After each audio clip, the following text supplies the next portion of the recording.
Salve, salve pessoal! Meu nome é Bianca Manhago e esse é o Mentaliza Brasil. Hoje com um entrevistado muito especial, um médico cardiologista especializado em cardio-oncologia, médico intensivista e meu amigo pessoal, Júlio Ferreira Oi, Siqueira. Bia. Que Tudo bom que você bem? aceitou meu convite. Um grande prazer estar aqui com você, Ah, que te bom. rever depois de tanto tempo, depois de tantos anos na faculdade juntos, né? Meu médico cardiologista que vai Isso. puxar minha orelha. Com certeza. Mas tá ótimo. E eu convidei o Júlio, pessoal, para a gente poder conversar sobre um tema muito importante. Eu propus esse título para ele: Mente e Coração. Existe relação? Então, Júlio, para a gente começar esse bate-papo, tenta explicar para a gente um pouquinho sobre o que é o aparelho cardiovascular, para as pessoas entenderem, né, o funcionamento, a anatomia, e aí a gente vai discutir se a mente e o coração têm relação Uhum. ou não. Com certeza, Bia. Então, o aparelho cardiovascular nada mais é do que o conjunto do coração com as veias, artérias que levam o sangue para o nosso organismo. E o aparelho cardiovascular, ele está implicado em muitas funções do nosso organismo. Então, bombear o sangue, manter a pressão arterial. Então, todo mundo já teve, né, alguma coisa relacionada a um coração acelerado.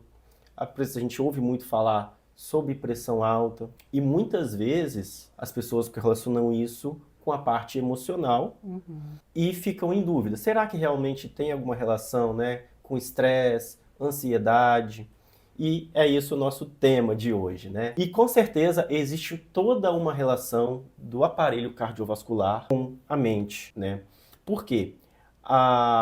O sistema nervoso, então, o nosso cérebro, ele capta as interferências e os estímulos do mundo externo, né? Então, por meio da nossa visão, da nossa audição, de todos os nossos sentidos, e ele faz a interpretação disso, passa para uma região do cérebro chamada hipotálamo, e a partir do hipotálamo, ele vai comandar, vamos dizer assim, o sistema cardiovascular. Entendi. O nosso organismo é um organismo, vamos dizer assim, que está acostumado a funções primitivas. Então, hoje nós vivemos numa sociedade que é tecnológica, então nós temos menos estímulos externos, mas o nosso organismo foi feito para ter muitos estímulos externos. Então, vamos supor, vamos colocar um exemplo do homem das cavernas. É o que eu gosto sempre de utilizar.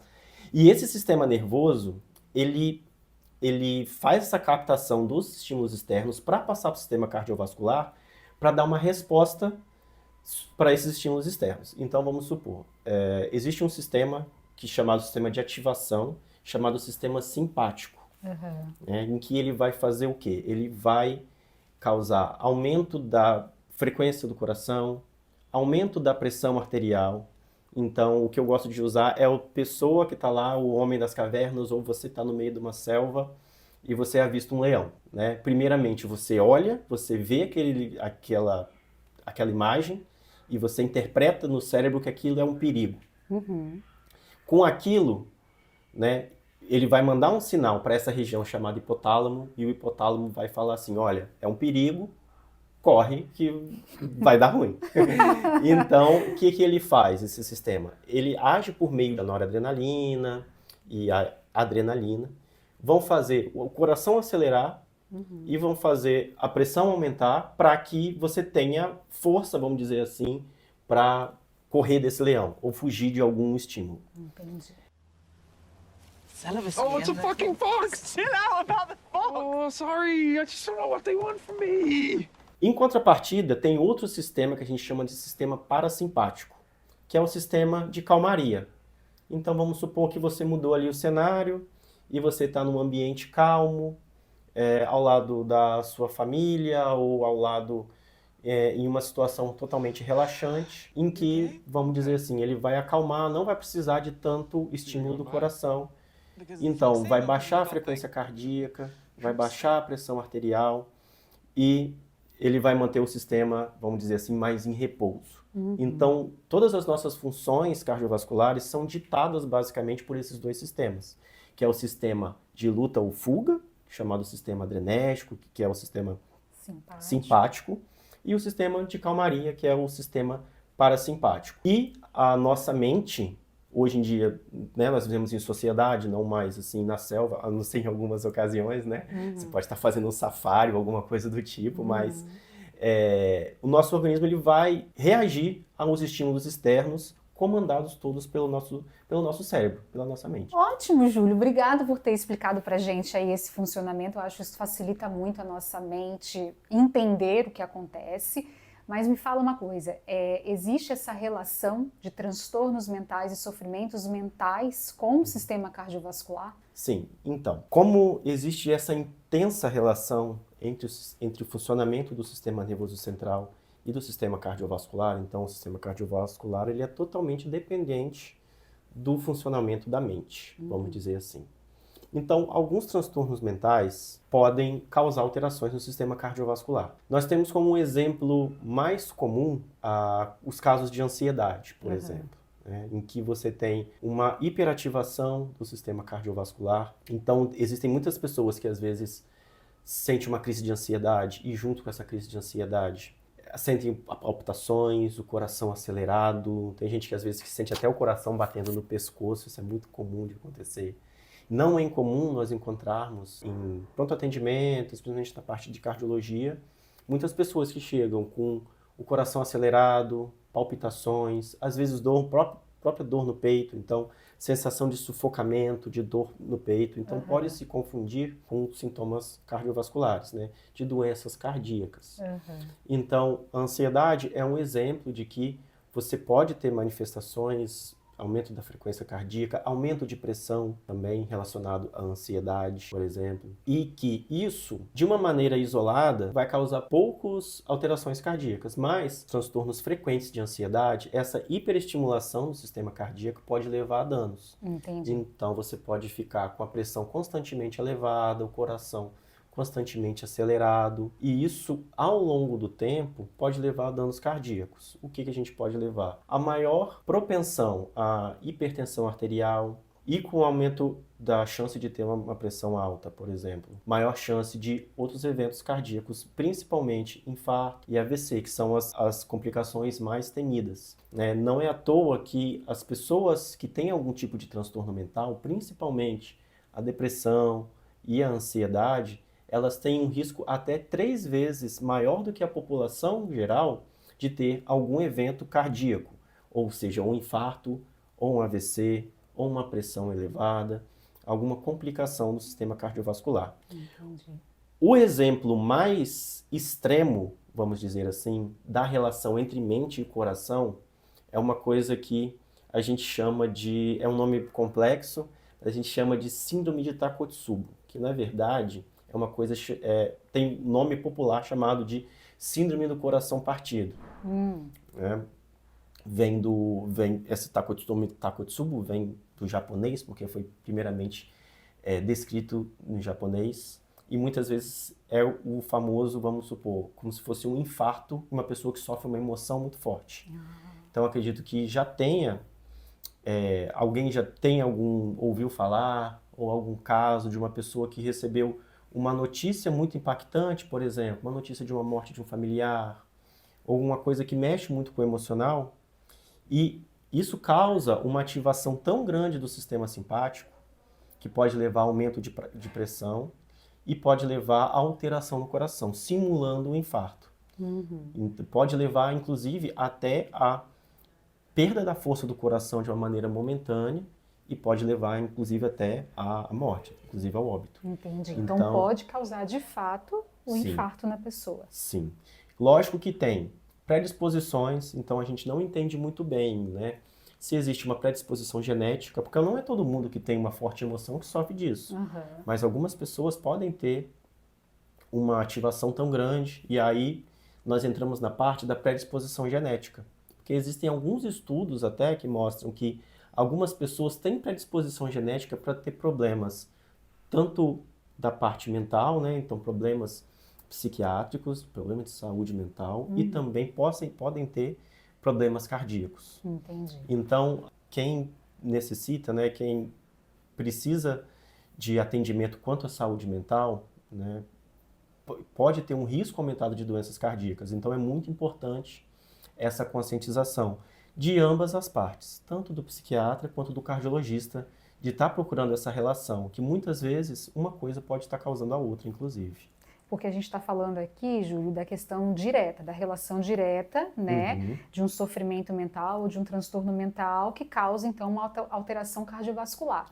Mas a gente sabe que também tem a relação indireta. Então, por exemplo, a gente tem pacientes que possuem transtorno mental e os fatores deles, ou seja, pessoas às vezes que fazem uso de drogas, né, ou pessoas que possuem algum tipo de transtorno alimentar, então hábitos alimentares incorretos, o tabagismo, né, o etilismo, o uso de drogas ilícitas, tudo isso também pode colaborar diretamente ou indiretamente para o sistema cardiovascular ter algum tipo de alteração. Estou errada? O que eu estou falando? Não, com certeza. Você bateu no ponto certo, porque muitas vezes algum tipo de transtorno mental, como por exemplo uma ansiedade ou uma depressão, pode levar a pessoa a ter hábitos maléficos para o sistema cardiovascular. Por exemplo, a pessoa que tem ansiedade pode ter mais propensão ao tabagismo, a uma alimentação compulsória, ou então a pessoa que tem depressão pode ter maior risco de abandonar a atividade física, não fazer atividade física, então sente falta de ânimo para fazer uma atividade física. Então, somando isso, vamos supor, esses hábitos, né? Então, o uso de drogas, ou o tabagismo, o sedentarismo, a alimentação inadequada, tudo isso vai contribuir juntamente com o problema mental para aumentar o risco cardiovascular dessa pessoa, aumentar o risco de ter alguma complicação cardiovascular no futuro. Muitas vezes nós não vamos ver esses efeitos indesejados, esses efeitos extremos, como eu citei, dessa síndrome do coração partido, que é uma coisa realmente muito rara de acontecer, mas o cumulativo ao longo do tempo. Então a pessoa vai tendo um danos sedentarismo, crônicos, né? vai lesando cronicamente o coração, as artérias, podendo levar no futuro. Então isso vai poder ter a propensão da pessoa ter uma pressão mais alta, de ter um distúrbio do colesterol, né? E que vai levar a danos futuros ao sistema cardiovascular, aumentando o risco dessas pessoas terem essas complicações. Então, nós temos tanto os fatores diretos, como a gente comentou, quanto essas questões indiretas ligadas muito ao comportamento. Que são os fatores de risco que a gente sempre fala na cardiologia, que aumentam o risco aí cardiovascular. Então, da mesma forma que existe a relação direta entre os transtornos mentais com as doenças cardiovasculares, também ocorre o inverso. Por exemplo, uma pessoa que é basicamente saudável, se vê mais ou menos como saudável e tem algum evento cardiovascular. Se descobre aí com uma doença crônica, por exemplo, uma pressão alta, ou tem um infarto, ou descobre uma insuficiência cardíaca, que é a redução de força do coração, e essa pessoa se vê necessitando tomar muitas medicações, mudando completamente a rotina dela. Mudando o estilo de vida, se vê com limitações, e isso pode levar também a casos de depressão, de ansiedade. Então a gente está vendo os dois lados. A questão do transtorno mental, muitas vezes modificando hábitos, ou ele por si só já causando a alteração cardiovascular, e o inverso, uma alteração cardiovascular também trazendo para a pessoa um transtorno mental, um sofrimento mental. Sim, com certeza. E aí acaba que se retroalimenta, porque se a alteração cardiovascular leva a pessoa a ter um transtorno mental, e o transtorno mental já pode, por conta dos hábitos modificados, levar a uma alteração cardiovascular, a gente está retroalimentando o sistema aí. Sim, e é uma coisa muito importante de estar se identificando, porque muitas vezes a pessoa que vai no cardiologista e começa a desenvolver esse tipo de sintomas, a gente necessita muito dessa sensibilidade de estar identificando isso, que às vezes pode ser até um fator precipitante para a doença cardiovascular. Muitas vezes o cardiologista, a gente vê muito isso hoje em dia, muitas vezes o cardiologista é o médico do paciente. É o único médico que a pessoa vai. Então, muitas vezes isso passa desapercebido e que vê que uma coisa está retroalimentando a outra. Uma coisa muito comum que nós vemos, infelizmente, que pode levar à piora das doenças cardiovasculares, são os distúrbios do sono. Muitas vezes a pessoa tem algum transtorno mental que leva a distúrbios do sono. Que é muito comum essa relação. Sim, e o distúrbio de sono também é um dos principais fatores para desenvolvimento, principalmente de hipertensão arterial e de arritmias. Então, muitas vezes uma coisa está ligada à outra e às vezes é muito importante estar procurando esse atendimento multidisciplinar e partindo da sensibilidade também do médico que vai estar atendendo aquela pessoa, ter essa sensibilidade de identificar, de estar encaminhando para o profissional correto, de fazer o caminho correto, porque às vezes... E isso tem mudado, né, Júlia? Porque a gente percebe que ao longo do tempo, né, antes principalmente, por vezes o cardiologista podia identificar algum tipo de sofrimento ou transtorno mental e tinha uma dificuldade de encaminhar esse paciente para um tratamento adequado com um profissional especializado, uma psicoterapia ou então mesmo o tratamento psiquiátrico. E eu vejo hoje que os colegas cardiologistas já encaminham, identificam e encaminham. Então a gente percebe que também esse estigma tem diminuído. E é interessante quando você fala, às vezes o cardiologista é o único médico que o paciente vai. Ninguém brinca com o coração. Sim.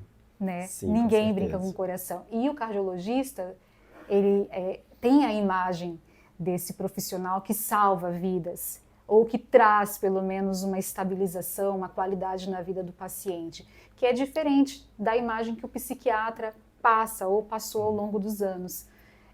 Então, é interessante você dizer isso, que hoje a gente tem visto essa mudança, né, de conseguir ter essa sensibilidade e reconhecer no nosso paciente a necessidade, às vezes, de ele fazer um acompanhamento com um profissional da área de saúde mental. Sim, com certeza. Né? Muitas vezes pode aliviar os próprios sintomas cardiovasculares. Né? Então, muitas vezes, infelizmente, a gente ainda vê, lógico que, como você falou, cada vez menos, mas aquela pessoa que às vezes toma uma medicação, um indutor do sono ou um antidepressivo sem um acompanhamento correto, porque às vezes um médico passou para ele lá atrás, no passado, e ele continuou tomando essa medicação até hoje. Não faz o acompanhamento, nunca né? passou um acompanhamento para um ajuste, para ver essa real necessidade.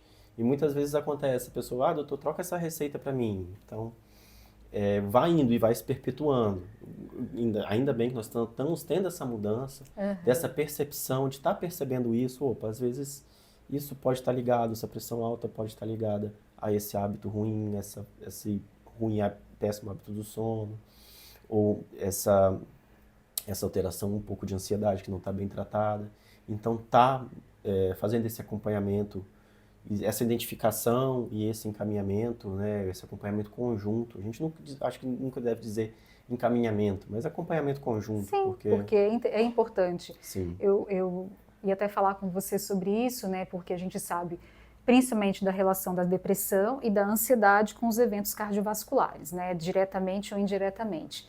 E o que você vê, ou o que você acha a respeito do tratamento medicamentoso para depressões e ansiedade em relação a algum evento ou não cardiovascular? Sim.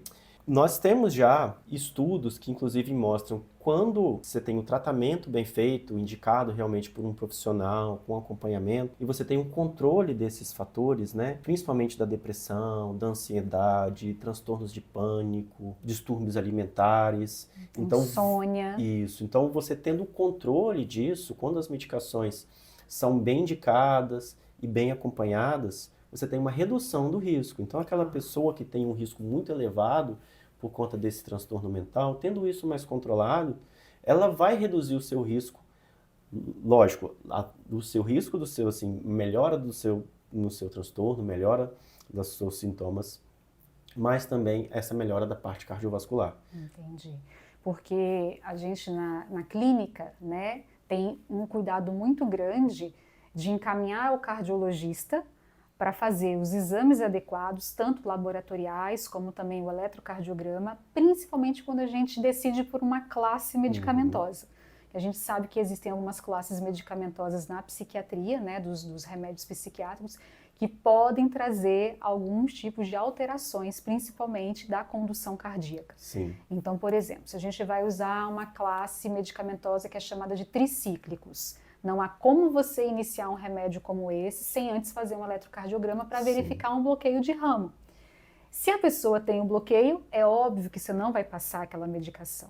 Então, por isso que eu te perguntei, porque a gente percebe o quê? Que tratando a depressão, tratando a ansiedade, tratando a insônia, tratando uma compulsão alimentar, a gente diminui os fatores de risco para eventos cardiovasculares, mas que tem que ter o acompanhamento Sim. correto de ambos os profissionais para que a gente prescreva o melhor remédio para trazer o benefício. Caso contrário, a gente faz o contrário mesmo. A gente traz danos para o paciente ao invés de trazer benefícios para ele. Sim, com certeza.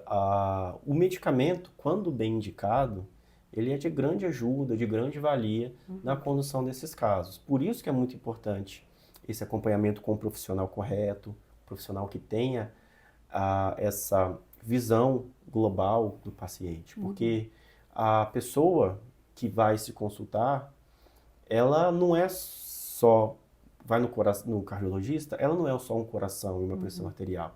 Ela é uma pessoa como um todo, da mesma maneira que ela vai procurar um psiquiatra, não é só a mente, não é só a cabeça, você tem tudo em volta. Então, a gente tem que pensar em tudo isso, tá fazendo essa combinação, essa identificação. Quando bem identificado, você disse, tem algumas medicações que podem levar a alguns distúrbios. A gente vê que isso, felizmente, é muito raro de acontecer. Eu, até hoje, já tem bastante tempo que eu sou cardiologista, graças a Deus eu nunca tive passei por isso, pegar uma intoxicação, algum distúrbio por algum tipo de medicação desse, mas a gente sabe que existe o risco. Então, estar ciente disso, indicando corretamente a medicação, fazendo essa identificação, você vai estar reduzindo todos os riscos dos pacientes. E por isso que a gente tem que tomar muito cuidado com essas pessoas, com alguém que vem, que já está tomando alguma medicação e que às vezes você não sabe, a pessoa já toma muito tempo, não faz acompanhamento, que muitas vezes foi o que você falou, pode estar fazendo mais mal do que bem para a pessoa. E essa é a importância da gente ter um tempo adequado de consulta para fazer uma anamnese muito bem detalhada em todas as áreas da medicina, para a gente tomar conhecimento dos tratamentos prévios àquela consulta que o paciente já faz uso, porque a gente sabe que existem alguns medicamentos que juntos não combinam bem, né? E às vezes a gente percebe, né, que um profissional que não dá atenção adequada para o paciente, correndo o risco de trazer um problema, agravar um problema ou trazer uma complicação para esse paciente por falta de uma atenção ou de um carinho, de cuidado, de entender os remédios que ele já faz uso para a gente não fazer essa combinação que às vezes pode ser catastrófica, né? Sim. Agora, Júlio, assim, a gente sabe que existem várias doenças cardiovasculares. Qual é a doença cardiovascular mais prevalente na população? Hoje, a doença cardiovascular mais frequente na população, mais prevalente é a hipertensão arterial. Hipertensão arterial. A hipertensão arterial, pelos últimos dados do Ministério da Saúde, no Brasil, gira em torno de 25% a 30% da população. Nossa, é alto. Então, é uma parcela muito grande da população que tem doenças cardiovasculares. E, infelizmente, as doenças cardiovasculares ainda são a principal causa de óbito, a principal causa de morte no Brasil e no mundo, que principalmente o infarto e o AVC. E muitas vezes são decorrentes da pressão arterial. E nós estamos falando aqui, na verdade, eu acho que hoje em dia, das duas condições mais prevalentes no nosso mundo atual, que são os transtornos mentais e as doenças cardiovasculares. Então, não é incomum você ter pessoas com essas duas coisas coexistindo. Então, você vai ter, hoje em dia a gente sabe que a nossa vida é muito estressante, acredito que, infelizmente, ainda tem um pouco esse estigma em relação à psiquiatria, a pessoa vê, eu não vou no psiquiatra, se sente um pouco inibido.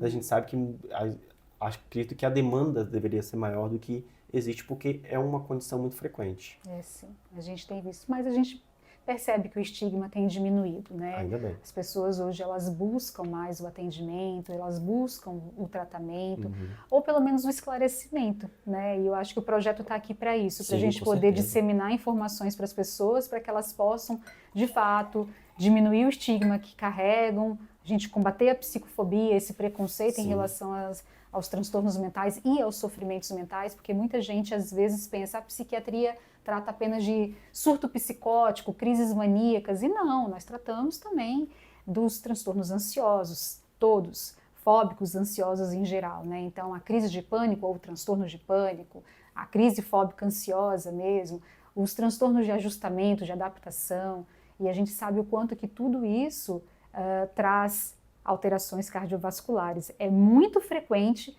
que antes da gente se tornar psiquiatra, a gente se tornou médico. e a gente trabalhou em pronto atendimento. Trabalhei em pronto atendimento em hospital geral durante 3 anos, dando plantão, em emergência clínica. E era muito comum receber pacientes com crises ansiosas, Sim. taquicárdicos, sudoreicos, né, sensação de dispneia, aquela falta de ar, sensação de morte iminente. Sim. E a gente fazia toda uma avaliação clínica, óbvio, descartava todas as hipóteses diagnósticas relacionadas ao cardiovascular e chegava à conclusão que não se tratava de um evento cardiovascular, né, no sentido de estar infartando. Era um evento cardiovascular no sentido de uma consequência de algo mental que estava causando nela aquelas alterações físicas desagradáveis. Então, ali a gente percebe o quanto as pessoas buscam atendimento em emergências clínicas por conta de eventos mentais, ou seja, sofrimentos e transtornos mentais. Sim, é né? muito comum isso em muitos pronto-atendimentos.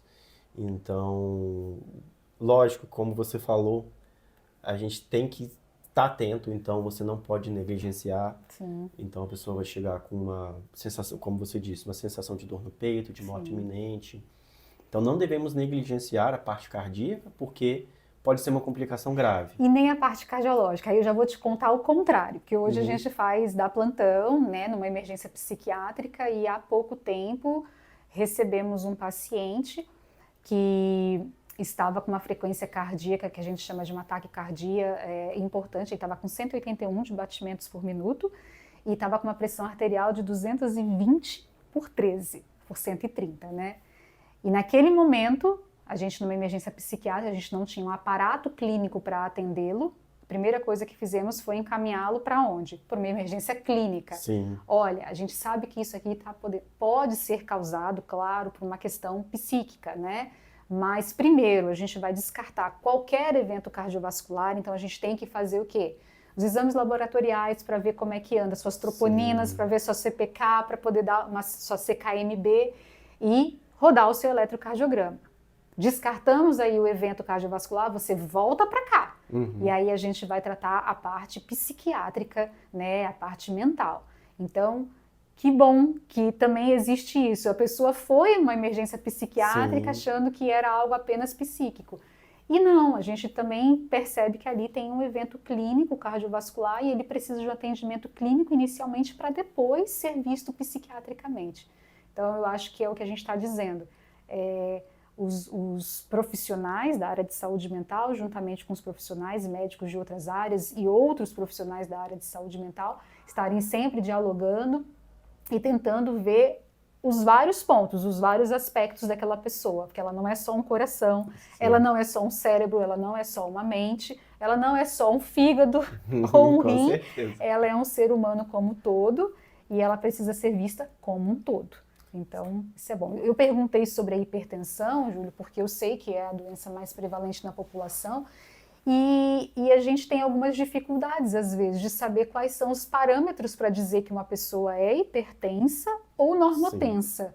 Quais são os parâmetros usados hoje em dia pela cardiologia? Hoje em dia, segundo a Sociedade Brasileira de Cardiologia, é definido como hipertensão arterial quem mantém uma média de pressão acima de 140 por 90, somando o período de vigília, que é o período acordado, com o período de sono. Entendi. Tá? Porque é natural, durante o sono, a pressão cair um pouco. Então, acima desses valores, mantendo persistente, é considerado uma pessoa hipertensa. Existe um termo chamado de a pressão normal, a gente diz que é abaixo de até 12 por 8, ou 120 por 80. E essa faixa entre 120 e 140, né? Entre 130 e 140, desculpa. E entre 80 e 90, né? Entre 12 e 14 e 8 e 9 de pressão, sistólica e diastólica, a gente chama de pré-hipertensos. Então, são pessoas que não são ainda classificados como hipertensos, mas que essa pessoa precisa de uma monitorização mais frequente, porque ela tem um risco aumentado de desenvolver hipertensão. E, inclusive, a relação mente e pressão arterial é tão importante que existe uma entidade na cardiologia chamada hipertensão do jaleco branco, que é basicamente o quê? Por isso que a gente usa as medidas tanto de sono quanto de vigília. O ideal é a pessoa fazer um mapa né? Que é aquele exame que você coloca o aparelho de pressão e ele fica medido durante 24 horas a sua pressão. Durante o dia, você fazendo suas atividades e durante a noite. Ou então, se a pessoa ela é bem instruída também, ela tem um aparelho de pressão em casa, ela pode fazer a medição em casa também, tá? Durante 2 vezes por dia, 2 períodos. Quais são os períodos ideais de fazer a aferição de pressão? No início da manhã e no final da tarde. Por quê? Por conta dos picos de secreção de um hormônio chamado cortisol. Então, esse hormônio ele tem o pico no início, na manhã e no final da tarde, que é a mudança do ciclo circadiano. E são os períodos, geralmente, que você pode ter picos pressóricos, aumentos de pressão. Então, como que a gente recomenda que essa pessoa faça essa aferição de pressão? Que ela primeiramente, esteja num local calmo e tranquilo, né? Não esteja sob influência de estresse, sem ter ingerido alguma substância estimulante antes, como, por exemplo, cafeína, e sem ter comido nada salgado antes, né, dessa aferição. Então, fazer essa aferição basicamente em casa. Sem vontade de urinar, sem defecar, vontade de fazer sem xixi. Ter fumado um cigarro. Isso, sem ter fumado também. Então, todas essas recomendações. Sem ter feito atividade física extenuante pelo menos 1 hora antes. Então, fazer essas aferições em casa e levar para o seu médico. Se conseguir fazer direitinho, isso pode substituir também o mapa, tá bem?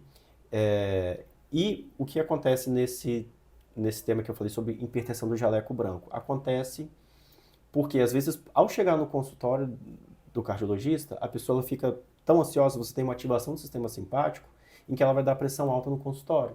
Mas muitas vezes a pressão está alta no consultório, mas está normal em casa. Então, por isso que a gente pede para a pessoa fazer a aferição em casa, que é um ambiente... Diminuindo, então, aquela carga emocional que pode causar nela um aumento pressórico momentâneo.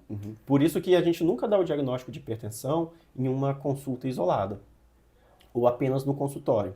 Porque a pessoa pode ir 1, 2, 3 vezes no consultório. Se ela tiver propensão a ter essa síndrome de jaleco branco, a gente via tanto isso na faculdade ainda, como os estudantes, né? Hoje, inclusive hoje em dia está cada vez menos se usando o jaleco nos consultórios, né? Esse é um dos motivos.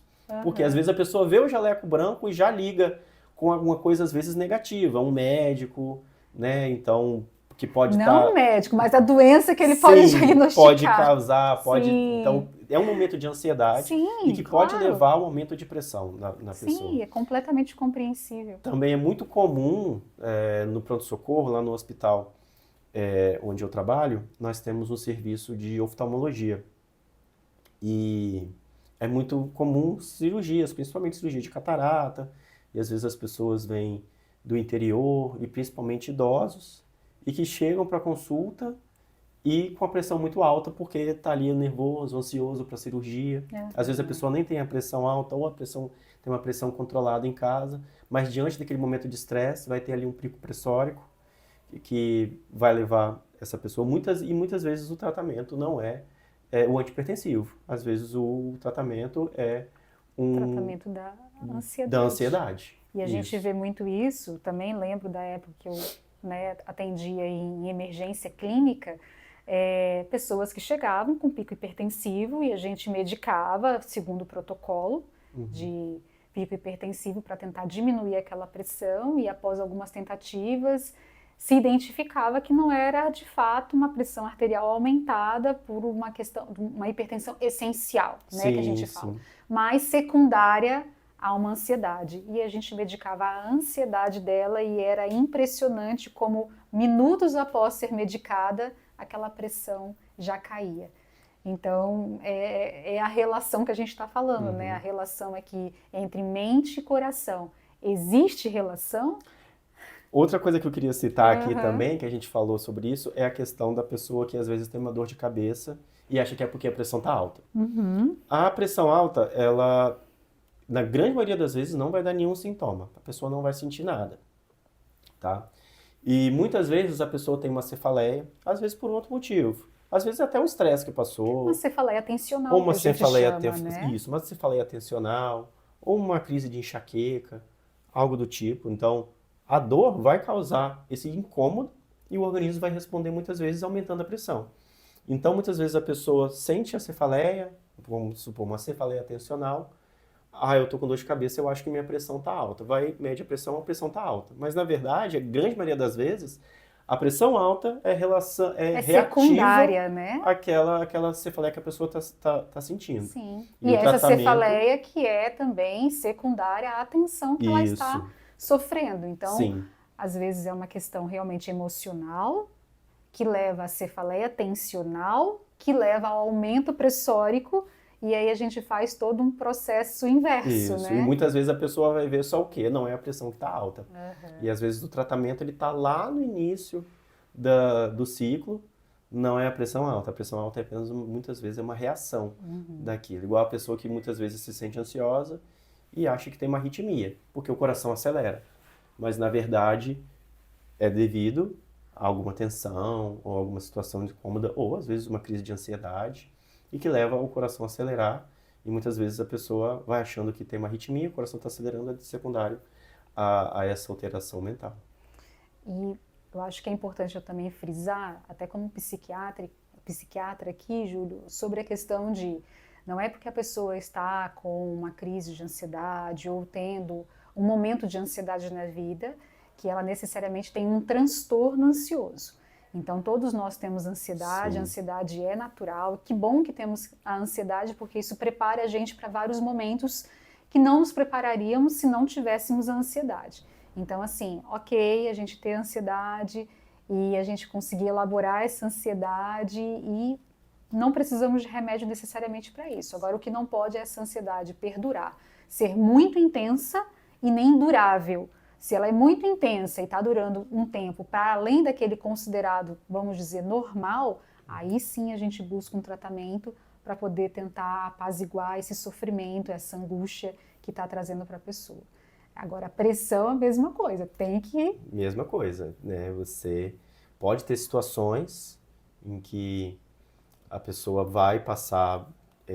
É muito comum a gente ver em pronto-socorros cardiológicos, né? Uma pessoa que passou por um luto muito grande. Então, a pessoa, às vezes, perdeu seu companheiro ou alguma coisa muito impactante na sua família, passou por um sentimento muito grande e chega realmente com com um estado assim ansioso, um estado depressivo e muitas vezes, né, aquilo com certeza é uma reação natural do seu organismo e que vai levar reativamente, às vezes, ao aumento da pressão, uma taquicardia. Isso não quer dizer que a pessoa tem que tratar a pressão, porque uma medida isolada em uma situação totalmente, vamos dizer assim, diferente, né, uma situação que não é comum na vida, que acontece uma vez ou outra.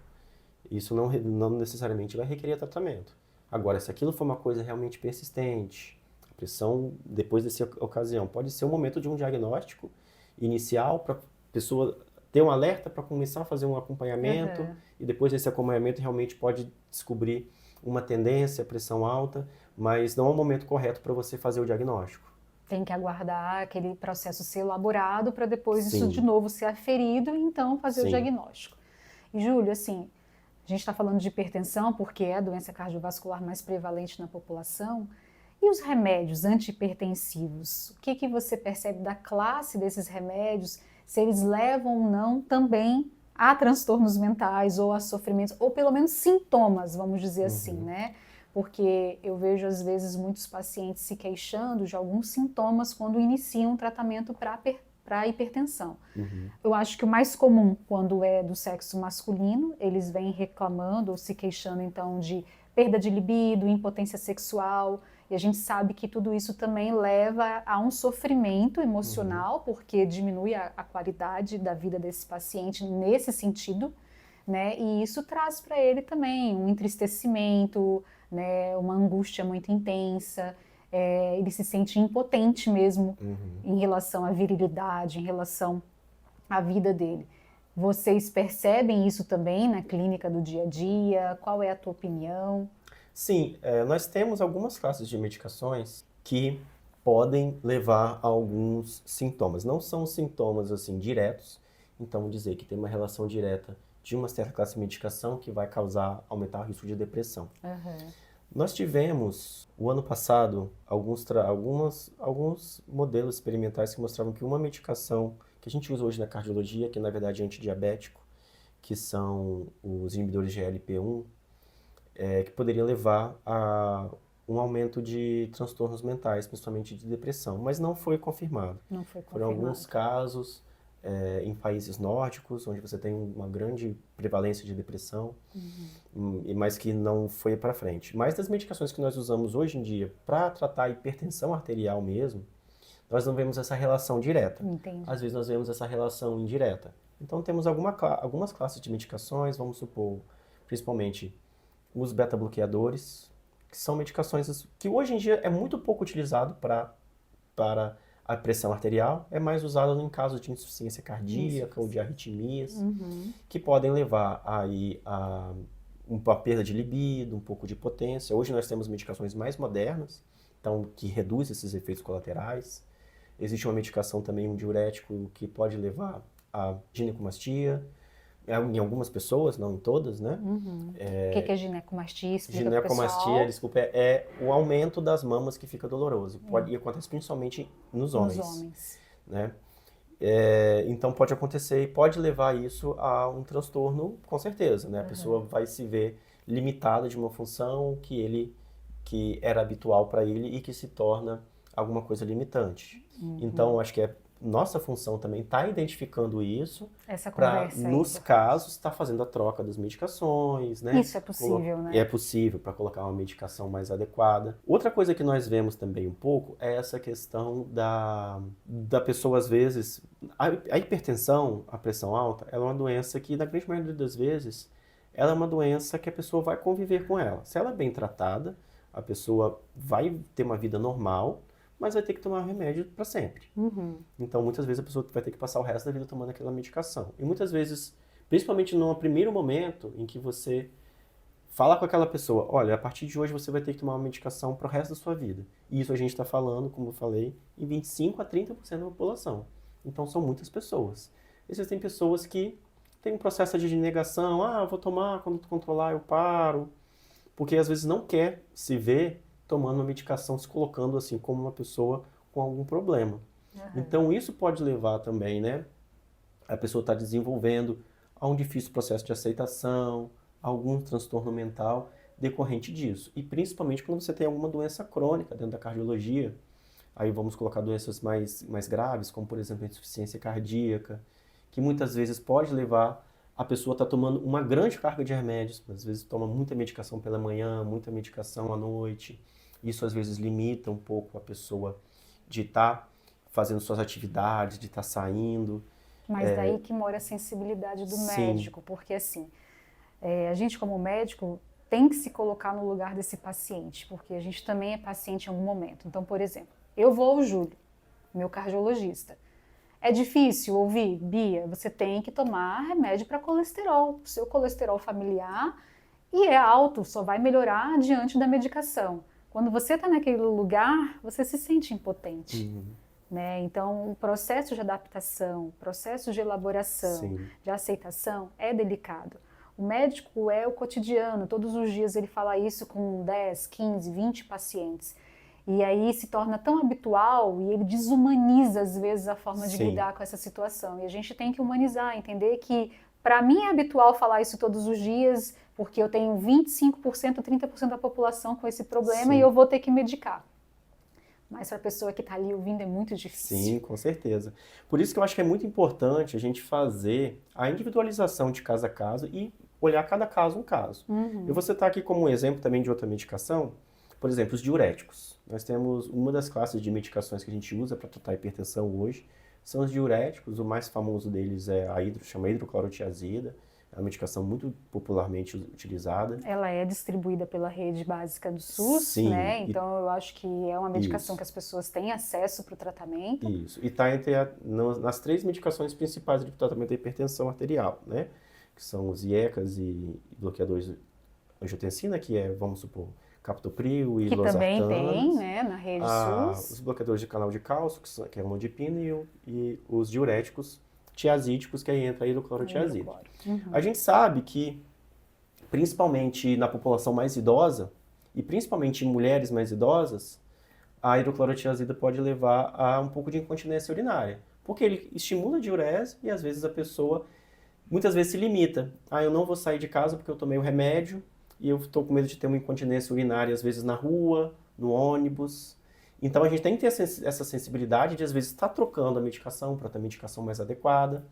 Ou então, é muito comum, às vezes, chega alguma idosa, doutor, hoje eu não tomei porque eu fui sair de casa. Eu não vou, né, sim, tem gente que às vezes pode ter uma atitude meio reativa, não, você tem que tomar, independente, mas não, às vezes você abre concessões, Tem lógico que não é o ideal, mas a gente tem que abrir as possibilidades e ter a sensibilidade de identificar cada caso. E sensibilidade de ouvir isso e ao invés de julgar, pensar, o que a senhora acha então da gente trocar o remédio para não limitar tanto a sua vida? Com certeza. Né? Então, é essa escuta, que é uma escuta terapêutica que todos nós podemos fazer, independente se você é um psicoterapeuta, um psicólogo, um psiquiatra, tem que ter essa humanidade, tem que ter essa sensibilidade de entender que aquela frase, eu não tomei, ela vem recheada de significado. Sim. Então você pode escolher o papel de ser o médico que vai dar um esporro e que vai quebrar um vínculo com aquele paciente, ou você pode ser o médico que vai tentar entender o lado dessa pessoa e talvez sugerir a troca do remédio, porque percebe que aquele remédio está trazendo limitações e essas limitações trazem sofrimento mental para o paciente. Então, Júlio, fala um pouquinho para a gente sobre os fatores de proteção, né? Existem fatores de proteção para os transtornos mentais e existem fatores de proteção para as doenças cardiovasculares. Então, explica um pouquinho para a gente o que é fator de proteção e quais são esses fatores aí que podem aumentar a expectativa de vida das pessoas, né? Sim. Fatores de proteção nós vamos colocar assim, são hábitos que você pode ter na sua vida cotidiana que vão melhorar as suas chances, aumentar as suas chances de ter uma boa saúde cardiovascular e também uma boa saúde mental, porque como a gente conversou, está tudo interligado, né? Isso aí. Então não tem como a gente falar de hábitos protetivos sem falar do exercício físico. Então eu sempre falo assim com os meus pacientes, se você pudesse tomar uma medicação que vai reduzir sua chance de ter pressão alta, reduzir sua chance de ter AVC e infarto, uma medicação que fosse aumentar a sua chance de ter a sua longevidade, a sua expectativa de vida, melhorar também o seu sono e melhorar o seu bem-estar. Você tomaria? Lógico que todo mundo vai responder que sim, né? E eu falo assim, e se eu dissesse que essa medicação existe e é de graça? E o nome dessa medicação se chama exercício físico. Então, o exercício físico, além de ser totalmente protetor para o sistema cardiovascular, também ele é muito indicado em qualquer tipo de transtorno, como vamos supor, a ansiedade, a depressão. A gente sabe que às vezes é um pouco difícil para a pessoa ter aquela incentivo de começar, mas o exercício físico, principalmente quando ele é feito de uma maneira efetiva, então aí a gente coloca pelo menos 30 a 40 minutos por dia de exercício, pelo menos 4 ou 5 vezes por semana. Isso vai levar à liberação das chamadas endorfinas, que vão ser substâncias que vão levar a um aumento do bem-estar. São os neurotransmissores, né? Isso. Então, às vezes a pessoa não vai sentir no primeiro dia, não vai sentir na primeira semana, pode começar a sentir uma discreta melhora no sono, mas ao longo do tempo, né, dando tempo ao tempo, fazendo de uma maneira contínua, a gente vê que depois de algum tempo, de alguns poucas semanas, meses, a pessoa já começa a ter benefícios, tanto no sistema cardiovascular como na parte mental. Outra coisa que a gente pode citar também, né, é a cessação de hábitos, vamos supor assim, não saudáveis, como por exemplo, tabagismo, que a gente sabe que pode levar a uma predisposição a transtornos mentais e é muito maléfico para a parte do coração também. Consumo a nossa alimentação está muito ligada tanto ao nosso sistema cardiovascular quanto ao nosso sistema mental, né? Existe até um autor, um antigo filósofo que fala, né, que faça da sua comida o seu remédio. Então, uma alimentação balanceada, que tenha pouca gordura insaturada, poucos alimentos industrializados. Para a hipertensão, que a gente tem a diminuição do sódio, né? Que é o sal. Sim. Outra coisa que a gente pode citar também, como exercício físico, é evitar pelo menos o sedentarismo. Vamos supor que você não consiga fazer um exercício físico de uma maneira tão intensa, de uma maneira totalmente recomendada, mas pelo menos sair do sedentarismo. Fazer uma caminhada, deixar de usar às vezes o elevador, usar a escada, e se levantar mais e deixar de ir para algum lugar que seja próximo, não ir de carro, ir a pé. Então, sair Pequenas mudanças, pequenos né? hábitos que no final, se somados, vão levar a grandes mudanças. Sim, com certeza. Algumas pessoas falam às vezes, mas eu não tenho força. Não estou falando de pessoas deprimidas que estão com uma lentificação psicomotora. Estou falando de pessoas que estão saudáveis, mentalmente falando, mas que elas não têm força física às vezes. Elas dizem.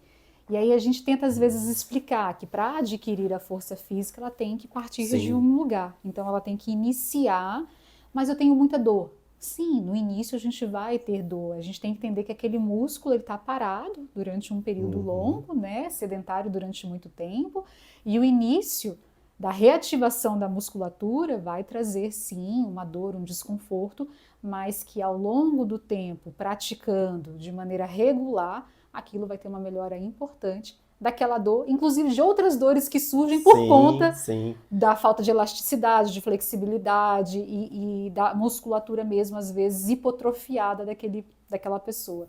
Então, é devagarzinho, nos pequenos hábitos, e isso vale pra gente, né? Porque às vezes a gente tem um discurso de tentar estimular o paciente, mas a gente mesmo não se torna ali uma pessoa que possa ser um exemplo disso. Sim. Então, a mesma coisa que você fala na cardiologia para os seus pacientes, você quer tomar um remédio que pode trazer todos esses benefícios para você, e que é de graça, né? E que talvez você não tenha ali que comprar todos os dias ou tomar todos os dias, a gente fala isso também na psiquiatria. Sim. Que muitas vezes aquele remédio que o paciente está tomando, ele pode ser substituído por uma atividade física. Sim. Se a gente pensar que essa atividade física vai liberar no organismo dele os neurotransmissores que eu estou tentando repor através da medicação. Sim, com certeza. Então, é de fato algo importante, a gente sabe que isso é comprovado cientificamente, né, que a atividade física é importante não só para o nosso aparelho cardiovascular, mas muito importante também para a gente poder prevenir transtornos mentais ou então remitir os transtornos mentais que já estão ali estabelecidos. Né? Sim, uma coisa que foi até interessante você falar, né, de estar repondo alguma medicação que o paciente poderia estar tomando, mas que pode estar sendo, vamos supor assim, produzida com o exercício físico. Uma coisa, um exemplo clássico é a testosterona, porque a gente sabe que principalmente quando tem relação com a obesidade, com o sedentarismo, nos homens principalmente, você tem uma baixa produção de testosterona. Então, ao melhorar os hábitos, começar a fazer um exercício físico, perder gordura corporal, aumentar a sua massa muscular, você aumenta a produção da testosterona. E a testosterona está intimamente ligada, principalmente em homens, com sintomas deprimidos, de depressão. Então, muitas vezes, uma depressão pode estar sendo desencadeada por uma depressão de testosterona, por exemplo, e que com o exercício físico vai melhorar e vai melhorar também a saúde cardiovascular dessa pessoa. Outra coisa que é muito importante citar também é o sono. Né? A gente, infelizmente, a população, né, muitas pessoas negligenciam o sono. Sim. Acham que vai dormir um pouco, acorda meio sonolento, não se dá aquele período de descanso, né? Para ter um sono reparador. Isso, ter um sono reparador. Então, nosso organismo ele é feito para ter ali um período de descanso de 7 a 8 horas, pelo menos, à noite. E isso vai ser muito importante para repor os nossos hormônios, né? E fazer o melhor funcionamento do nosso sistema cardiovascular e também do nosso sistema mental.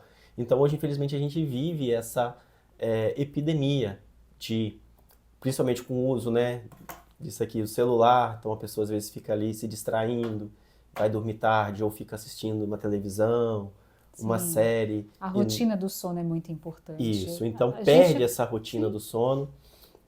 Então é muito importante essa conscientização de ter um sono adequado, que vai, acredito que, melhorar tanto as duas partes. Então, é muito importante para a saúde cardiovascular. Júlio, a gente na psiquiatria fala o seguinte, procurou o profissional da psiquiatria. A primeira coisa a gente pergunta sobre o sono. Sim.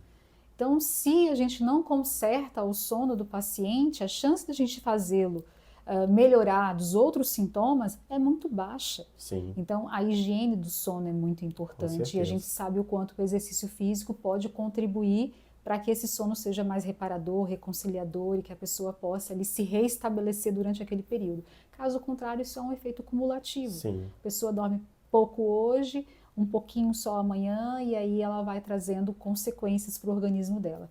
Agora é importante falar, não é para fazer exercício físico meia hora antes de dormir, que aí você vai se prejudicar e vai atrapalhar o seu sono. Então, pelo menos 2 horas antes de se deitar, que você faça o exercício, se não conseguir fazê-lo pela manhã, né? Caso contrário, ao invés desse exercício trazer o benefício para o sono, ele pode prejudicar porque seu corpo precisa do tempo para desacelerar e então entrar num processo de relaxamento e você conciliar o sono. Então isso também é importante dizer. Tem que fazer, mas saber a hora de fazer, a quantidade, porque o excesso também traz malefícios, né? Então a regularidade, eu falo, é fazer meia hora, 40 minutos de uma maneira regular. Sim. Porque existe também o jogador de futebol de final de semana, que a gente fala, né? E aí ele pode estar trazendo mais riscos cardiovasculares do que proteção para o sistema cardiovascular dele. Não está condicionado, vamos dizer assim, não faz uma atividade regular frequente e de uma hora para outra faz uma atividade de muito grande intensidade. Extenuante. Então isso aí pode levar a riscos. O ideal é essa atividade ser frequente, não só concentrada nos finais de semana. E o sedentário entender que não é para começar já achando que é atleta, é um processo de desenvolvimento das capacidades, né? Então, corro, eu já não começo correndo, eu vou começar caminhando, e caminhando de uma maneira muito tranquila, desenvolvendo ali uma carga cardiovascular capaz, né? Uma atribuição, desenvolvendo meu músculo cardíaco, meus vasos sanguíneos, para depois eu começar a trotar, para em seguida eu começar a correr. Mas isso vai ser papo para a gente conversar com o educador físico, que a gente ainda vai ter essa conversa, que é importante. Então, para além dos exercícios físicos, né, que é um fator aí de proteção, e a gente diminuir também tabagismo, né, uso de álcool em excesso. Também é um grande problema que a gente vê. Principalmente nos finais de semana, a gente acha que às vezes não é prejudicial, mesmo sendo uma vez na semana ou 2. Tudo mas depende do volume, leva, né? Então, o uso de álcool em excesso também pode ser prejudicial para os dois sistemas, né? Vai levar um sono de baixa qualidade, muitas vezes. Porque as pessoas às vezes associam, mas eu bebo e durmo melhor. Não, o sono não é melhorado com o uso do álcool. O álcool traz um sono tumultuado. Né? É um sono ruim, não é um sono reparador. Só que às vezes a pessoa tem um sono tão ruim que aí ela tem a impressão que ao beber ela consegue relaxar o suficiente para poder dormir melhor. Mas pode ter certeza que o sono continua muito ruim, então tem que ser visto isso também. Então, cigarro, etilismo, outras drogas, né? As drogas ilícitas também. Nós temos vários exemplos que têm grandes prejuízos para o sistema cardiovascular. Então a gente sempre evita. É a coisa que a gente tem que combater ao máximo. A nossa maior preocupação, às vezes, na emergência psiquiátrica é receber o paciente intoxicado por cocaína. Porque a gente sabe que o risco do infarto é muito grande. É altíssimo, então é uma preocupação. Tanto é que intoxicação de cocaína não era algo que deveria ir para uma emergência psiquiátrica, sim para uma emergência clínica, que eu volto àquilo que eu falei. O paciente que chega hipertenso, taquicárdico, né? Ou seja, pressão muito elevada, frequência cardíaca muito elevada, e ele precisa, naquele primeiro momento, ser avaliado por um clínico ou por um cardiologista. O cardiologista não deixa de ser um clínico, para avaliar ali como é que está a função daquele coração, afastar um infarto, para depois a gente tratar a dependência química dele. Depois vai pra essa então isso é importante porque esse fluxo às vezes é errado. Então a pessoa ela vem intoxicada por cocaína para uma emergência psiquiátrica e ela está num risco imenente de estar infartando. Com certeza. Então é uma preocupação nossa. E então a gente encaminha esse paciente para avaliação clínica, ele é avaliado, faz os exames laboratoriais, descartamos a hipótese de um infarto para ele ou outras complicações cardiovasculares para depois a gente tratar a dependência química. Então, por isso que eu falo de drogas ilícitas, que a gente sabe que a cocaína está intimamente relacionada com o infarto agudo do miocárdio. Sim. Né? E outras coisas ainda, Alimentação, né? Saudável, evitar aí muito excesso de sal, que a gente gorduras, alimentos processados também, né? Combate à obesidade também é muito importante, tá bom? Outra coisa, evitar estresse, né? Todo mundo passa às vezes, né? tentar evitar o estresse. É difícil. Fazer às vezes algum hobby, tá fazendo algum hobby. Existem alguns estudos que mostram, inclusive, que o fato da pessoa ter um pet, muitas vezes, reduz o risco cardiovascular. Porque aquilo ali, às vezes, alivia o estresse, principalmente quando a pessoa, vamos supor, mora em um apartamento, ou não tem muito contato com a natureza. Né? Então, hoje em dia, tem até o pessoal que se fala em medicina holística aqui, tem que ter esse contato. O nosso organismo ele pede esse contato com a natureza. Às vezes está com o pé na terra e contato com alguma coisa verde.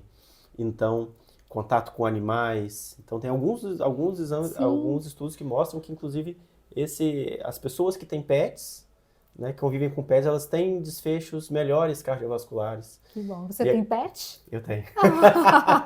Que tem bom. uma cachorrinha chamada Laika. A gente tem um casal também. A gente tem um casal. O Malbec e a Frida. Nossa. Eu tinha uma Frida também. Olha só. Mas eu concordo. Assim, evitar o estresse é difícil, né? A gente sabe que a vida é estressante, a vida, jornada de trabalho, as obrigações e responsabilidades familiares, mas a gente tentar, de alguma maneira, ter esses momentos de lazer, de prazer, para a gente poder descarregar esse estresse e ainda tentar elaborar o estresse. O estresse vai acontecer, né? A gente sabe, a gente está vivo, então isso é algo comum à nossa vida, mas a gente conseguir elaborar melhor essas situações de estresse, isso é muito importante. Daí também a importância de um profissional, um psicólogo, um psicoterapeuta, né? Amizades, um círculo social bacana e ter essas possibilidades de ter o seu pet, de estar em contato com a natureza, de fazer algo que possa trazer para você, sim, um conforto maior. Né? É porque muitas vezes a pessoa, sob situação de estresse, ela pode, né, tender a procurar hábitos não saudáveis, que vão piorar tanto a parte cardiovascular quanto a parte mental. Exatamente. Vamos supor, a pessoa está sob estresse, então às vezes ela vai fumar um cigarro, ou vai para um bar, vai beber, ou então vai sentar na frente da televisão, comer um lanche, comer uma pizza, então vai fugir da sua alimentação. Não que seja proibido de comer uma pizza no momento de lazer ou um lanche, mas que isso não seja o hábito. Não seja né? o hábito. Então, às vezes, nesses momentos de estresse, está procurando um hábito mais saudável. Você pode, às vezes, até, né, assistir uma televisão, ouvir uma música, ou ler um livro. Fazer uma caminhada, relaxar. dar um passeio no parque. Então, procurar, assim, hábitos,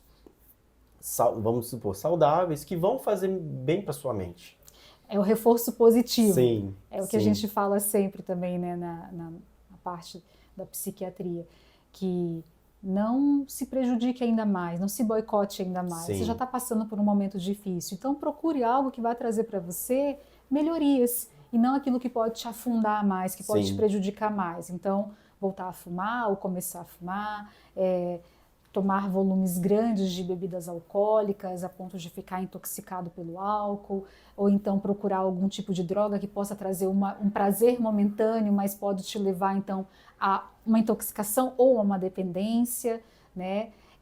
Ou procurar um alimento como uma fuga, que isso é muito comum, que a gente sabe que ativa alguns circuitos no cérebro que vão trazer uma recompensa e a pessoa vai realmente trazer o prejuízo com aquilo. Então, vamos nos dar o presente do contrário, né? O presente de alimentos saudáveis, não o tempo inteiro, assim, alimentação saudável. Não que a gente está falando que é para a pessoa restringir e não comer um sanduíche, uma pizza, né? Mas que isso não seja o hábito, que ela procure alimentos mais saudáveis para não gerar complicações cardiovasculares, complicações endocrinológicas, né? E complicações mentais também, que a gente sabe o quanto isso pode trazer aí malefícios para a psique da pessoa, né? Sim, eu acho que foi interessante até você falar nisso, nessa questão do prazer imediato, né? Porque muitas vezes essas coisas que vão nos trazer o prazer imediato, então é aquela coisa, o que é esse prazer imediato? É aquela coisa que você vai consumir ou que você vai fazer que vai te dar um grande prazer naquele momento, mas que ao longo do tempo vai levar a malefícios, como por exemplo comer uma comida que às vezes é muito saborosa, mas é muito gordurosa, ou então para quem tem o vício de cigarro, fumar, então a nicotina vai trazer aquele prazer momentâneo. Ela é ansiolítica e ansiogênica. Sim, Na então... hora que você fuma, dá um alívio na ansiedade, mas tão logo o cigarro acabou, Vai aquela voltar ansiedade é gerada pior, para você sim. pegar o próximo cigarro e fumar, né? Então, é o sistema, você pode me corrigir se eu estiver errado, você entende muito mais, né? Então, é o sistema dopaminérgico agindo, né? Exatamente. Sistema de recompensa. A dopamina é um neurotransmissor ligado à recompensa. Está muito ligado também, às vezes, o hábito de estar no celular o tempo todo. Sim. Que vai te dar... Não é à toa que hoje em dia o que faz sucesso são vídeos curtos, né? Os aplicativos, Instagram, TikTok. Já viu que nosso vídeo não vai fazer sucesso. Então é uma coisa que a pessoa olha muito rápido e dá aquela sensação de prazer e ela vai passando. E muitas vezes a pessoa passa ali horas na frente da tela do celular, estimulando esse sistema de recompensa. Sim. E que poderia estar fazendo outra coisa aqui.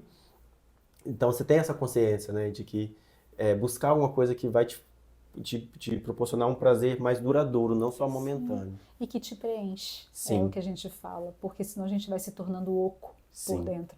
E a gente se sentir preenchido, abastecido, é o que traz de fato ali uma satisfação, Sim. traz de fato, então, uma alegria, né? Às vezes assistir um bom filme, ouvir uma boa música, ler um bom livro. Então eu vou te perguntar, né, para o nosso quadro aqui do Qual é a Dica, eu quero saber o que você faz para poder manter a sua saúde mental, Júlio. O que eu faço para fazer minha saúde mental?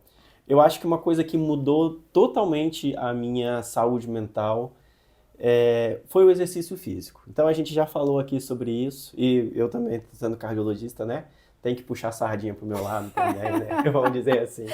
Então, todos nós passamos, né, quando a gente faz medicina, é um período de muito estresse, então a gente se forma, né, depois parte para o mercado de trabalho e para a residência médica, e muitas vezes na residência médica a gente sai da nossa zona de conforto.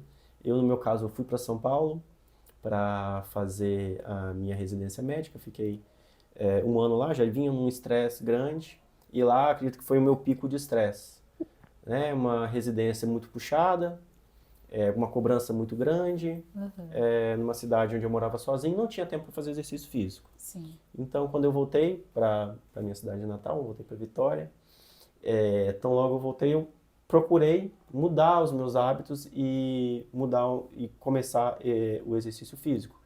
Eu vivia um estresse muito grande quando eu morava. Você acha que você adoeceu? Olha, eu acho que sim. Então tinha distúrbio do sono, tinha irritabilidade, né? Impaciência, né? E sintomas assim até um pouco depressivos mesmo. Sintomas depressivos. Sim, de sentir tristeza, desânimo, né? Eu acredito que, inclusive, até na minha própria residência poderia ter sido melhor se não fosse a situação toda. Então, logo eu voltei para Vitória. É lógico que eu procurei apoio psicológico, mas eu acredito que o exercício físico mudou totalmente. Então, se eu fosse fazer uma recomendação, eu faria no exercício físico. E aí não existe um exercício mágico. Eu acho que é o que você gosta de fazer, o que você sente prazer.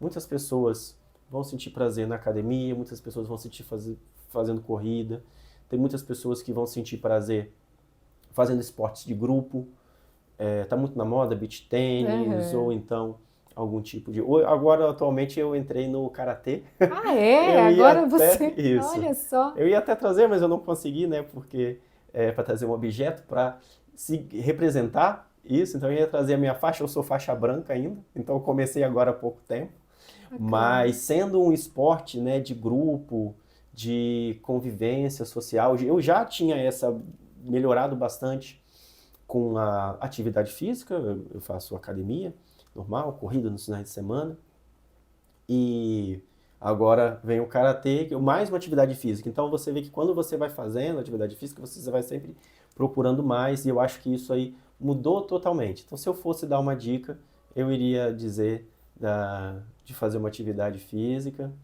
Então, seria assim, que vai te ajudar em muitas coisas. E acredito que na ansiedade, na depressão, é como você falou. Às vezes é difícil a pessoa sair do estado estacionário, porque realmente as primeiras dias, as primeiras semanas são as mais difíceis. São muito difíceis. Porque vai doer tudo, você não vai ver resultado, mas temos que ter paciência, que uma hora, assim, esse bem-estar vai chegar. Sim, com certeza. Como forma de agradecer a sua presença aqui, eu queria te dar uma lembrança em nome do projeto, tá? Só de estar participando já é um grande prazer. Nossa, Que é algo eu adorei. com muito carinho. Pode abrir? Claro, por favor, abra. É Eu seu. não sou bom de abrir essas coisas, não. Como é que abre? Deixa eu te ajudar. Me ajuda, porque Deixa eu ver se eu não tenho muita habilidade. porque virou um nozinho aqui, na Porque eu verdade. tirei um e não ficou o resto. Mas não tem problema. Mas eu adorei, assim, eu achei um grande prazer para mim participar. Achei muito legal, a gente fica meio à vontade falando sobre isso que é o nosso dia a dia, que a gente gosta também de falar sobre, né? E são assuntos pertinentes, né? Eu acho que o conhecimento nunca é suficiente. A gente sempre pode estar passando informação, transmitindo, né? Se a gente sabe um pouquinho mais de algum assunto, por que não compartilhar com as pessoas para que elas possam também ter um conhecimento sobre esse assunto e talvez melhorar a qualidade de vida delas. Sim. E eu acho que a cardiologia, né, a saúde mental podem contribuir muito. Sim. Eu não vou conseguir abrir, eu vou fazer assim, ó, Júlio. Então tá ótimo. Fizeram um lacinho muito bom aqui, aí o resto você muito abre. obrigado. Pronto. Que aí é uma lembrancinha Organização. simples, mas é de muito coração, assim, de todos nós. Adorei. Nossa, vou levar pro meu trabalho, com certeza, né? A gente gosta de tomar um café, um chá. Olha, mas olha o café, hein, pessoal? Não exagera. Maneirar, não exagerar. A gente vai falar sobre isso, sobre a cafeína, sobre as bebidas psicoestimulantes em geral, o quanto que isso pode prejudicar, inclusive, principalmente o sono. Então, assim, beleza o café, mas vamos moderar. Bebe uma aguinha, tá? Pode deixar. É pouquinho, isso é um pouquinho de manhã. Então tá bom. Então vou finalizar aqui, brigadão mesmo. Obrigada mesmo, tá? Porque foi bem significativo e acho que foi bom, né, Linda? Eu que agradeço, eu achei ótimo. Nossa, eu gostei muito, achei muito top. Que bom! Fazer mais. Então você vai fazer agora um favor.